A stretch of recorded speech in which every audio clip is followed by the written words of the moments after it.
اما بعد فاعوذ باللہ من الشیطان الرجیم بسم اللہ الرحمن الرحیم یریدون لیطفئوا نور اللہ بافواہہم واللہ متم نورہ ولو کرہ الکافرون هو الذی ارسل رسولہ بالہدی ودین الحق لیظہرہ علی الدین کلہ ولو کرہ المشرکون۔ حضرات گرامی، جیسا کہ آپ کے علم میں ہے کہ آج ہماری گفتگو کا جو موضوع ہے وہ ہے استحکام پاکستان، مگر کیسے۔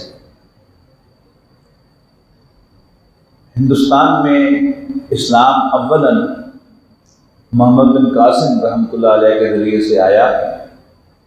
یہ ایک ہوا کا جھونکا تھا اور آیا اور چلا گیا۔ اس کے بعد دو کام پیرلل ہوئے، تقریباً ایک دوسرے کے متوازی ہوئے۔ ایک تو کچھ صوفیاء کرام اپنے مرشدوں کے حکم پر ہندوستان کے مختلف علاقوں میں آ کر بیٹھ گئے۔ مرشد نے حکم دیا کسی کو کہ تم دہلی جا کے بیٹھ جاؤ، تو وہ دہلی جا کے بیٹھ گیا۔ کسی کو حکم دیا کہ ملتان جا کے بیٹھ جاؤ، وہ ملتان جا کے بیٹھ گیا۔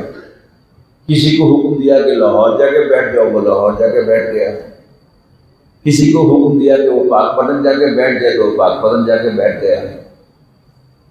اور انہوں نے کوئی کاروبار نہیں کیا، اپنے دکانیں نہیں بنائی، صرف دین کے چراغ روشن کیے۔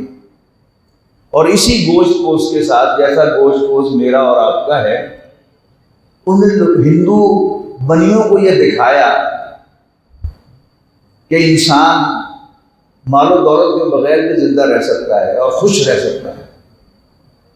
اور ایسے ایسے عجیب واقعات ہندوؤں کے دیکھنے میں آئے کہ کسی صوفی بزرگ کے پاس بادشاہ وقت حاضر ہوتا ہے اور وہ جاتے ہوئے اشرفیوں کی تھیلی پیش کرتا ہے، تو اس کے منہ پر دے مارتے ہیں کہ تم ہمیں دنیا کا کتا سمجھتے ہو، لے جاؤ اس کو۔ وہ ہندو بنیا کے جو دمڑی پر جان دیتا تھا، وہ اتنا امپریس ہوا کہ وہ مسلمان ہو گیا ان کے ہاتھوں پر۔ اب غور کریں، ہم سب ماسوائے ہم میں سے جو کرشی ہیں، جاٹ ہوں، راجپوت ہوں، ارائن ہوں، شیخ ہوں، ڈوگر ہوں، گجر ہوں، ہم کون ہیں؟ ہم ہندوؤں کی اولاد ہیں۔ ہمارے بڑے ہندو تھے، لیکن ان صوفیاء کرام کی محنت سے، ان کی برکت سے، ان کی قربانی سے، دین کے ساتھ ان کی وفاداری سے ہمارے بڑے اسلام لے آئے، اسلام قبول کر لیا۔ تیسری جو اسلام کی خدمت ہوئی وہ مغرب سے ہوئی۔ افغانستان سے مسلمان حملہ آور آئے، اور کچھ تو آ کر یہاں پر ایک کارروائی کر کے جاتے رہے، جیسے محمود غزنوی، اور کچھ نے یہاں پر مسلمان حکومتیں قائم کی۔ بہت سے خاندان ہیں، خاندان غلامہ ہے، خاندان تغلق ہے، خاندان خلجی ہے، ان کی حکومتیں قائم ہوئیں۔ انہوں نے بہرحال انصاف دیا، عدالتیں قائم کی، اسلامی عدالتیں قائم کی، لوگوں کو انصاف قائم کیا، لیکن انہوں نے دین کی دعوت کا کام ماسوائے ایک آدھ کے اکثر نے نہیں کیا۔ لیکن بہرحال صوفیاء کی محنت سے مسلمانوں کی ایک کثیر تعداد، ہندوؤں کی ایک کثیر تعداد مسلمان ہو گئی۔ ہندوؤں کو تشویش ہوئی کہ کیا مسئلہ ہے، ایسا نہ ہو کہ ہمارا مذہب بھی ختم ہو جائے۔ تو ہندو بڑے سر جوڑ کر بیٹھے اور انہوں نے غور کیا کہ وجہ کیا ہے۔ تو انہوں نے وجہ معلوم کی، جو ان کی سمجھ میں آئی کہ شاید ہم یہ جو بتوں کو پوجتے ہیں، ان کے سامنے ہاتھ جوڑتے ہیں، سجدے کرتے ہیں، اس وجہ سے لوگ ہمارے دین سے متنفر ہو رہے ہیں، ہمارے مذہب سے متنفر ہو رہے ہیں۔ تو انہوں نے اپنا ایک توحیدی ورژن نکالا جو سکھ مذہب تھا۔ اس سے بہرحال وہ جو مسلمان ہونے والا معاملہ تھا، وہ بہرحال وہ روکنے میں کامیاب ہو گئے۔ وہی چیزیں کہ جو اسلام کے اندر تھیں، خاص طور پر ایمان باللہ کے اعتبار سے، وہ انہوں نے رائج کی۔ اگر سکھوں کی کتاب گرنتھ صاحب آپ پڑھیں تو اس میں بالکل آغاز میں سورۃ الاخلاص ہے کہ رب ایک کے نہ ادا کو پتر ہے نہ ادا کو پیوئے ادھر ورگا کوئی نہیں. یہ کیا ہے؟ سورۃ اخلاص کا ترجمہ ہے. یعنی ایمان باللہ انہوں نے پورا پورا متعارف کروا دیا. اور اللہ تعالیٰ کو رب کے نام سے پکارنا، اللہ تعالیٰ کا تعارف بطور رب وہ وہاں پر کروایا گیا ہے. اور شاید آپ کے علم میں ہوگا کہ سکھ جو ہیں وہ اللہ کو رب ہی کہتے ہیں. اب صوفیہ کرام نے جو کام کیا وہ مسلمانوں کے ایمان کی حفاظت، ان کے اندر ایمان باللہ، ایمان بالآخر پیدا کرنا، اور رسول اللہ صلی اللہ علیہ وسلم کے ساتھ ایک تعلق کو جوڑنا. یہ بات ذہن میں رہے کہ وہ جو توحید کا سبب تھا وہ تو سکھ مذہب میں موجود تھا. تو پھر کیا سکھ مسلمان تھے؟ نہیں. مسلمان کیوں نہیں تھے؟ اس لیے کہ اسلام میں داخلہ دو باتوں کے اقرار سے ہوتا ہے. ایک لا الہ الا اللہ، اللہ کے سوا کوئی معبود نہیں ہے، یہ تو ہو گئی توحید.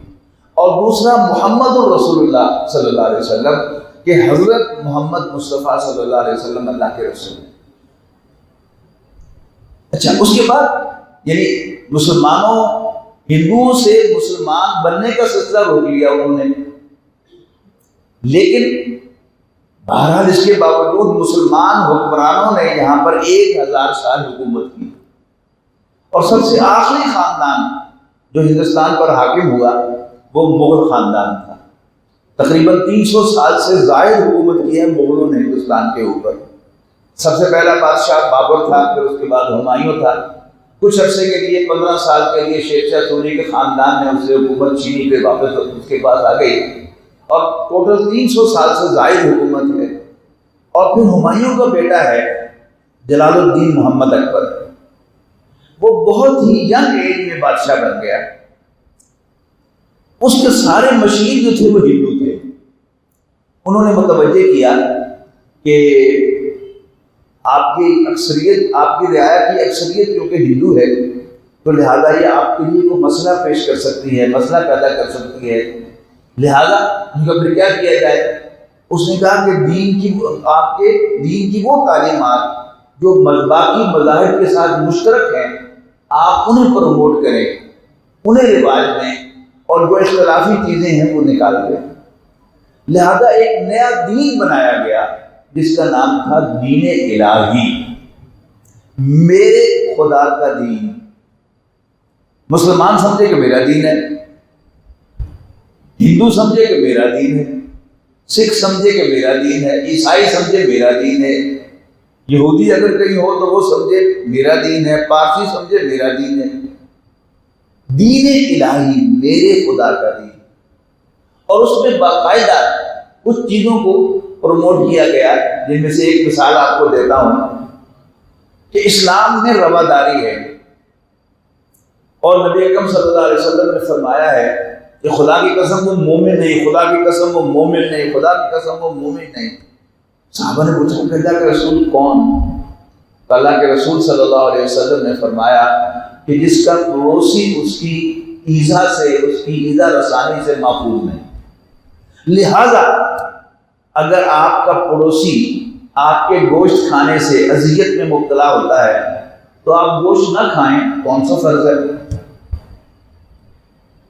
علامہ اقبال نے حضرت مجد الفسانی رحمۃ اللہ علیہ کو جو خراج تحسین پیش کیا ہے وہ کیا ہے، ذرا نوٹ کریں اس کو، کہ حاضر ہوا میں شیخ مجدد کی لحد پر، وہ خاک کے ہے زیر فلک مطلع انوار، گردن نہ جھکی جس کی جہانگیر کے آگے، جس کے نفس گرم سے ہے گرمی احرار، وہ ہند میں سرمایہ ملت کا نگہبان، اللہ نے برباد کیا جس کو خبردار.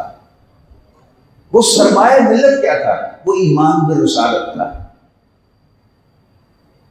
اور یہ کوششیں آج بھی جاری ہیں. اب پریپ کی ٹیکسٹ بک جو ہے، جو پڑھائی جاتی ہے، ٹیکسٹ بک بورڈ کی طرف سے جاری کردہ، اس کو پڑھیں.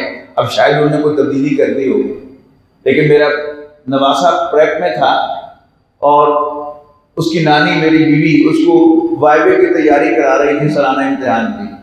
تو میں واش روم سے وضو کر کے مسجد کے لیے جا رہا تھا تو اچانک میرے کان میں آواز پڑی کہ ہمارا عقیدہ کیا ہے، جواب تھا اللہ کو ایک ماننا۔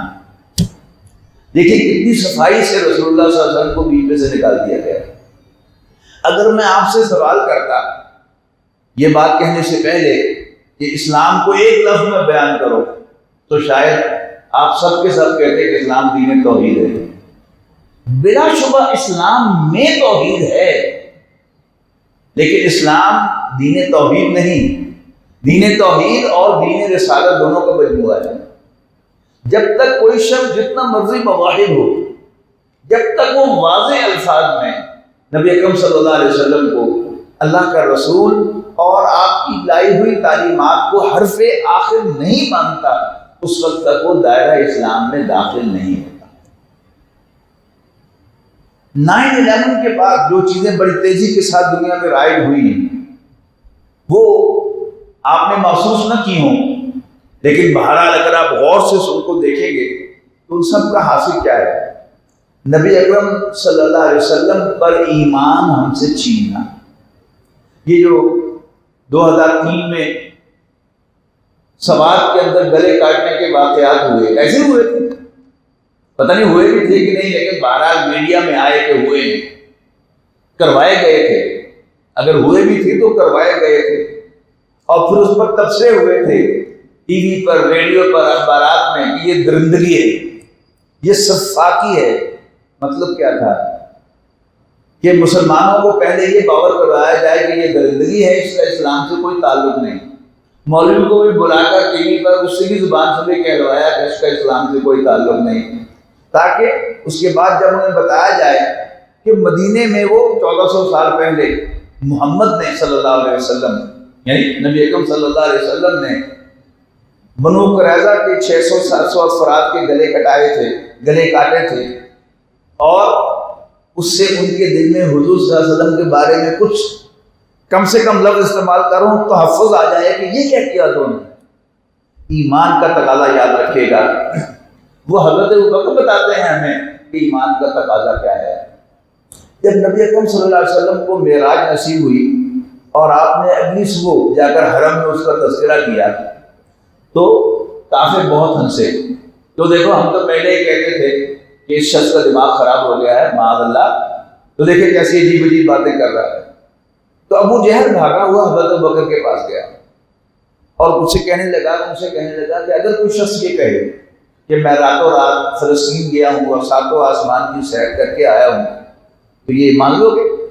تو حضرت ابوبکر نے فرمایا کہ نہیں، یہ کیسے ہو سکتا ہے؟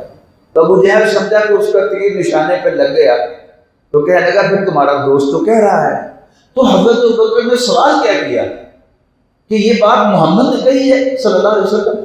ابو جہل نے کہا ہاں۔ تو حضرت ابوبکر نے فرمایا کہ پھر مجھے کوئی شک نہیں ہے، اس لیے کہ میں انہیں اللہ کا رسول مانتا ہوں۔ پاکستان اسلام کے نام پر بنا، اور یاد رکھیے گا کہ یہ جو ہم کہتے ہیں پاکستان کا مطلب کیا، لا الہ الا اللہ، یہ محمد رسول اللہ کے بغیر نہیں ہے۔ جیسے اگر میں کہوں علم نشرح، اس کا کیا مطلب ہے؟ علم نشرح لک صدرک، پوری صورت انشراح۔ میں کہوں لیلاف قریش تو آپ کیا سمجھیں گے؟ پوری صورت قریش۔ میں کہوں ویل لکلی، اس سے آپ کیا سمجھیں گے؟ پوری صورت ہمزہ، ہے نا؟ تو لا الہ الا اللہ سے کیسی صفائی کے ساتھ محمد رسول اللہ ہم نے نکال دیا۔ تو پاکستان کا مطلب کیا؟ لا الہ الا اللہ مراد کیا ہے؟ لا الہ الا اللہ محمد رسول اللہ صلی اللہ علیہ وسلم۔ نبی اکرم صلی اللہ علیہ وسلم پر ایمان کے بغیر کلمے کی کوئی حیثیت نہیں، نبی اکرم صلی اللہ علیہ وسلم کے مانے بغیر اسلام کی کوئی حیثیت نہیں۔ اسلام کی شان، اسلام کا تاج، اسلام کا حسن، اس کی ساری رعنائی محمد رسول اللہ صلی اللہ علیہ وسلم۔ ورنہ اللہ کو ایک ماننے والے تو یہودی بھی ہیں اور اللہ کو ایک ماننے والے تو سکھ بھی ہیں، لیکن نہ یہودی مسلمان ہیں نہ سکھ مسلمان ہیں، اس لیے کہ وہ حضرت محمد صلی اللہ علیہ وسلم کو اللہ کا رسول نہیں مانتے۔ تو استحکام پاکستان یہ دین کے نام پر حاصل کیا گیا اور کلمے کی ترویج کے لیے بنا، کلمے کو رواج دینے کے لیے بنا۔ ہماری سیاسی زندگی جو اس میں بھی آپ دیکھیے گا کہ جیسے معجزانہ طور پر کرم صاحب آپ کو بتا رہے تھے کہ یہ معجزانہ طور پر بنا، اللہ تعالیٰ کی خاص نصرت سے بنا، بالکل صحیح بات ہے، اور وقتاً فوقتاً موجزانہ طور پر اللہ تعالیٰ اس کی حفاظت بھی کر رہا ہے۔ لیکن اسلام دشمنوں نے، باہر والے دشمنوں نے بھی اور خود ہمارے خود آستین کے سانپوں نے بھی کوئی کسر اٹھا نہیں چھوڑی کہ یہاں پر ہی کہیں اسلام جو ہے وہ نافذ نہ ہو جائے۔ لیکن وقتاً مختلف مواقع پر اللہ تعالیٰ اس کی حفاظت کرتا رہا ہے۔ تو جو کرنے کے کام ہیں ان میں سے ایک بہت اہم کام کیا ہے کہ یہاں پر نبی اکرم صلی اللہ علیہ وسلم کی حیثیت کو مانا جائے، منوایا جائے اور اس کو سرکاری سطح پر اسٹیبلش کیا جائے کہ ہم حضرت محمد مصطفیٰ صلی اللہ علیہ وسلم کے ماننے والے اور ان کو آخری نبی ماننے والے ہیں۔ جب یہ بنیاد بنے گی تو انشاءاللہ اس کام میں برکت بھی پڑے گی، اور پھر کوشش اس کے لیے دیکھیے نبی اکرم صلی اللہ علیہ وسلم کی سیرت کو اگر ہم سامنے رکھیں تو سیرت میں ہمیں بڑا نمایاں ایک پہلو نظر آتا ہے کہ ابتدائی طور پر نبی اکرم صلی اللہ علیہ وسلم نے جو کام کیا اس میں اللہ تعالیٰ کے غلبے کا بہت کم تذکرہ تھا۔ آپ پورے مکی قرآن میں 2-3 آیات نکال کر دکھا سکتے ہیں کہ جس میں اللہ کے دین کو غالب کرنے کا تذکرہ تھا۔ پہلے کیا تھا؟ حضور صلی اللہ علیہ وسلم ایک ذہین انسان تھے، بلکہ بلا شبہ ذہین ترین انسان تھے، اور آپ بجا طور پر سمجھتے تھے کہ یہ قبائلی معاشرہ ہے اور جب تک قبائلی سردار میرا ساتھ نہیں دیں گے میں کچھ بھی حاصل نہیں کر سکتا۔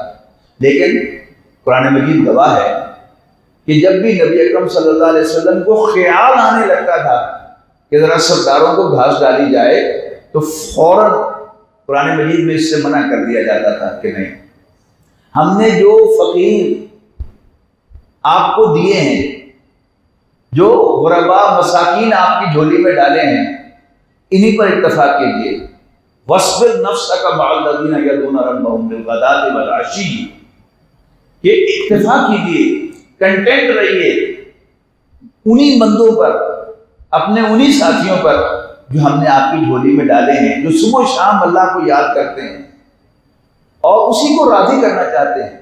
آپ ان سے اپنی نظریں نہ پھیریے اور مت ڈکٹیشن لیجیے اس شخص سے جس کے دل کو ہم نے اپنی یاد سے غافل کیا ہوا ہے۔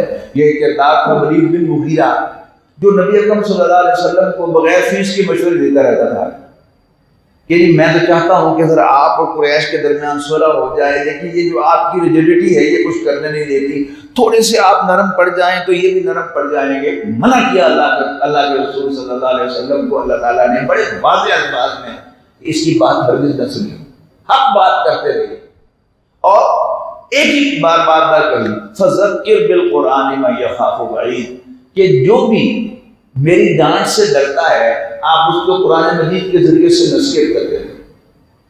ہوا وہی جو رسول اللہ صلی اللہ علیہ وسلم جس نتیجے تک پہنچے تھے کہ یہ قبائلی معاشرہ ہے، جب تک قبائل اپنے سرداروں کی قیادت میں میرا ساتھ نہیں دیں گے حاصل نہیں ہوگا۔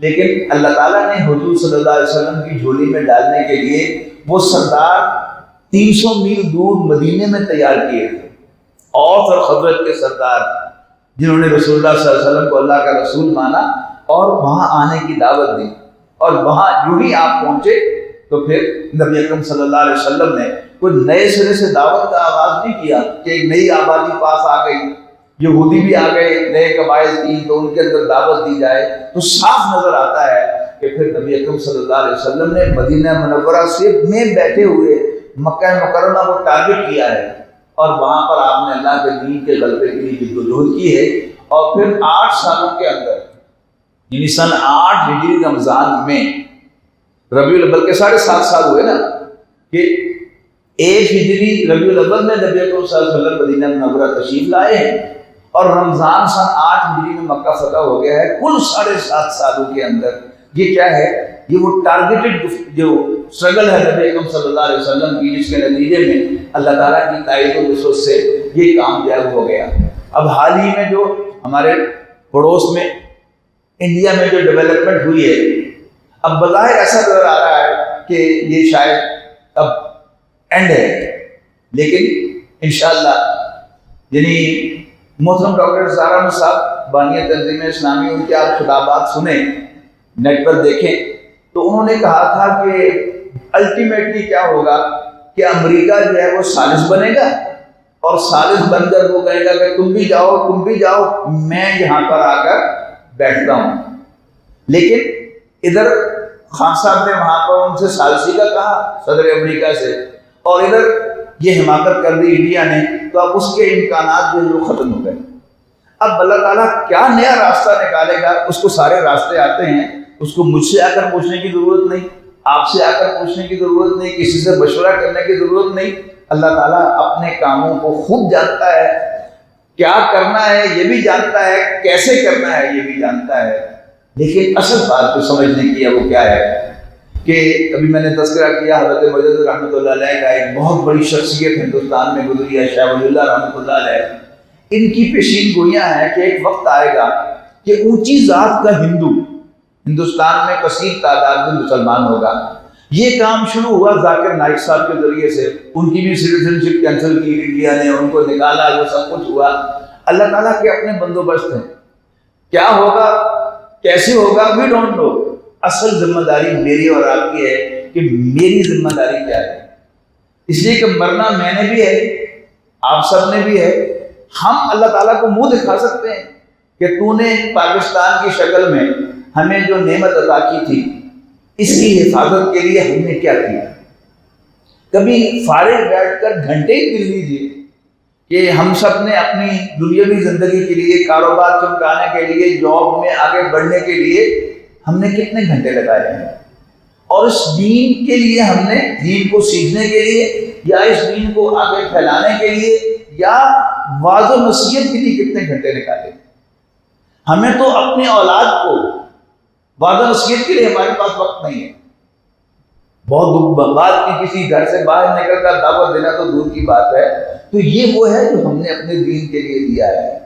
دین، صحابہ کرام ایسے نہیں تھے کہ ان کو نعرہ لگانا نہیں آتا تھا، صحابہ کرام ایسے نہیں تھے کہ ان کو ذکر کرنا نہیں آتا تھا، وہ ہم سے زیادہ ذاکر تھے، وہ ہم سے زیادہ بلند سچے نعرے لگا سکتے تھے، لیکن انہوں نے رسول اللہ صلی اللہ علیہ وسلم کے ساتھ وفاداری اختیار کرتے ہوئے، یعنی اگر موازنہ کیجیے، ابھی سورہ صف کی 2 آیات میں نے آپ کو سنائی، موازنہ اسی صورت میں موازنہ ہے کہ یاد کرو جب موسیٰ نے اپنی قوم سے کہا علیہ السلام کہ اے میری قوم مجھے کیوں ایذا دیتے ہو، کیوں تنگ کرتے ہو مجھے، جبکہ جانتے ہو کہ میں تمہاری طرف بھیجا ہوا اللہ کا رسول۔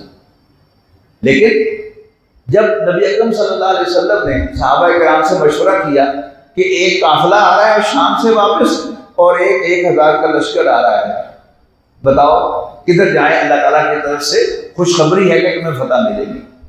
اور آپ کی بات سے صحابہ کو اندازہ ہو رہا تھا کہ آپ کا دل چاہ رہا ہے کہ 1000 کے لشکر سے لڑائی کی جائے۔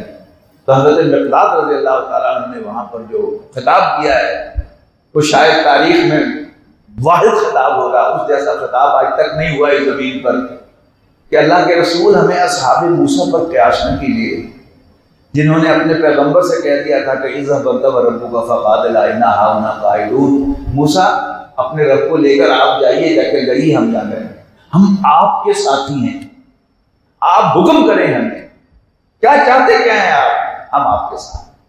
تو وہ وقت بھی آئے گا انشاءاللہ، لیکن اس کے لیے ہم کتنے تیار ہیں؟ یعنی جب گھر بار چھوڑ کر ہم کفن باندھ کے لے لیں گے، وہ تو وقت آئے گا تب آئے گا، لیکن اس وقت آج تک ہم اپنے دین کے لیے کیا کر رہے ہیں؟ اس دین کے لیے کوئی محنت ہم نے کی ہے؟ کوئی کرنے کا ارادہ ہے؟ نہیں ہوگا تو محترم ڈاکٹر صاحب رحمۃ اللہ علیہ بار بار یہ زور دیا کرتے تھے کہ احادیث سے اندازہ ہوتا ہے، یعنی ہم بڑا خوش ہوتے ہیں جب اولیاء مقبول جان صاحب کہتے ہیں کہ جی وہ غزوہ ہند کا وقت آ گیا ہے، اس پر محترم ڈاکٹر صاحب جو فرمایا کرتے تھے وہ کیا ہے کہ ہماری بہت پٹائی ہونی ہے، بہت پٹائی ہونی ہے، دین ہمارا محتاج نہیں، اللہ ہمارا محتاج نہیں، نبی اکرم صلی اللہ علیہ وسلم ہمارے محتاج نہیں، اللہ تعالیٰ نے ان کو آخری نبی کر بنا کر بھیجا ہے اور ان کے دین کو غلبہ دینا ہے۔ کیا جب ڈاکٹر صاحب کا خیال یہی تھا کہ اللہ تعالیٰ پہلے ہمیں ہندو کے ہاتھوں پٹوائے اور پھر انہیں کے ہاتھ میں اسلام کا جھنڈا تھما دے، تو ہماری تو عاقبت بھی گئی تو دنیا بھی گئی۔ تو ہمیں تو فکر کرنی ہے اپنی۔ اگر آج مجھے موت آ جائے تو میں اللہ تعالیٰ کو منہ دکھا سکتا ہوں، قیامت کے دن رسول اللہ صلی اللہ علیہ وسلم کے سامنے جا سکتا ہوں کہ حضور میں بھی آپ کا امتی ہوں، آپ ذرا میرے سر پہ بھی شفقت کا ہاتھ رکھ دیں، کس منہ سے جاؤں گا میں؟ بس مجھے 20 منٹ دیے گئے تھے، میں نے زائد وقت لے لیا ہے، معذرت چاہتا ہوں، اسی پر اتفاق کرتا ہوں کہ اس ملک کی سالمیت میں ہم میں سے ہر شخص جائزہ لے اپنا، اس نے کیا تیاری کی ہے، اس دین کے لیے کوئی وقت نکال رہا ہے، اس دین کے لیے کوئی محنت کر رہا ہے، اس کے پاس اس دین کے بارے میں سوچنے کو کوئی وقت بھی ہے۔ سچی بات یہ ہے کہ ہم نے سے اکثریت کا معاملہ یہ ہوگا کہ شاید ہم نے کبھی اس دین کے بارے میں سوچا بھی۔ اللہ تعالیٰ کا ہم پر احسان ہوا کہ ہم مسلمان گھرانوں میں پیدا ہوئے، لیکن اگر ہم میں سے کوئی کسی ایئرپورٹ پر پھنس جائے اور اسے وہی سوال کیا جائے پہلے پوچھ کر کے لیے جو سوال میں قتل ہوئے تھے ان کے بارے میں آپ کی کیا رائے ہے، اور آپ کہہ دیں کہ وہ درندگی تھی اور اسفاقی تھی، اور پھر آپ کو دکھایا جائے جو مدینے میں تمہارے نبی نے کیا تھا وہ کیا کیا تھا، یاد رکھیے گا اگر اس وقت ہم نے حضرت ابوبکر کی سنت پر عمل نہ کیا اور حضور صلی اللہ علیہ وسلم کے ساتھ کھڑے نہ ہوئے کہ تم میری کھال ادھیڑنا چاہتے ہو ادھیڑ دو، مجھے زندہ جلانا چاہتے ہو جلا دو، مجھے گولیوں سے چھلنی کرنا چاہتے ہو کر دو، لیکن میں حضرت محمد صلی اللہ علیہ وسلم کے ساتھ کھڑا ہوں اس لیے کہ میں انہیں اللہ کا رسول مانتا ہوں۔ تو اونچی اونچی باتیں تو بڑی دور کی ہیں، پہلے ہمیں اپنے ایمان کی فکر کرنی چاہیے، اللہ تعالیٰ سے دعا کرنی چاہیے، خود اس کی طلب کرنی چاہیے کہ جس کلمے پر اللہ تعالیٰ نے ہمیں پیدا کیا ہے اللہ تعالیٰ ہمیں اسی پر موت دے۔ آخر دعوانا الحمدللہ رب العالمین۔ بہت شکریہ۔